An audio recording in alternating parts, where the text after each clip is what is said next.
Hello, welcome to Oxford Heirlooms. It is time to set the sleeves in to the body of the garment with the entredeaux that we previously put in. So I'm going to look at one side, and as I'm looking at this, my back is on the left side. So this is the piece that will go on that side. So I'm going to begin at the shoulder seam, and I'm going to start pinning my sleeve to the entredeaux that we've already inserted in the armhole and work my way out to the edge of the sleeve. I'll go ahead and line that up there, and then I'll ease the sleeve in as I pin it in place. And it will ease because it's cut on a bias.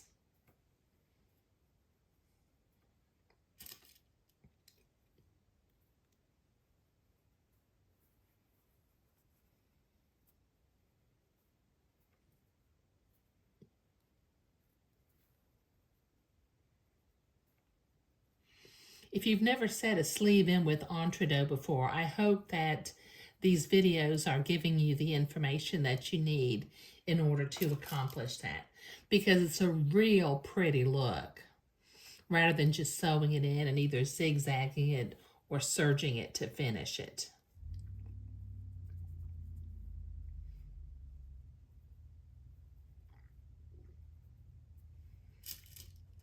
Okay, this will take me a minute to get this all pinned into place.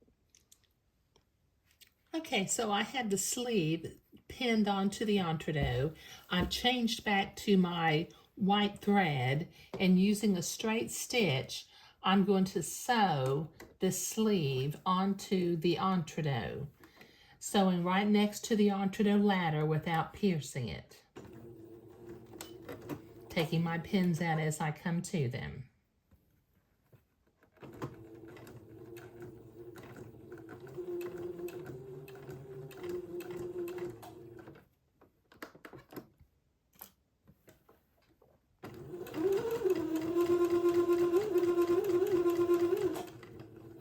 Okay, this will take me a minute to get this sewn. Okay, so that sleeve is sewn in. Now, before I can go to the ironing board and press the seam to the inside, I need to go through, and everywhere I notch the entredeaux, I need to go back and notch the batiste of the body of the bubble. But this will take me a minute to make all these notches. Okay, now I've got those notches cut. I need to go to the ironing board and press my seam toward the sleeve so that I can zigzag it. Okay, I got that pressed. I'm going to reset my machine to a zigzag with the appropriate stitch length and width for sewing entredeaux, and then I'm going to tack that entredeaux down, catching the fold of the fabric on the left and the entredeaux ladder on the right. And just go slow because it's real easy to pierce the entredeaux ladder or sew the two rails of the ladder together.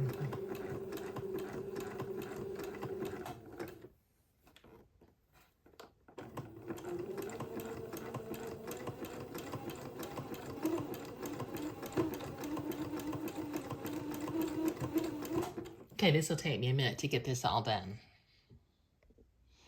Okay, so I've got that entredeaux zigzagged on, and that seam is looking just beautiful, but I need to come to the inside, and once again, using my specialty scissors, I need to clip away the excess entredeaux and the excess batiste. But that'll take me a minute to do.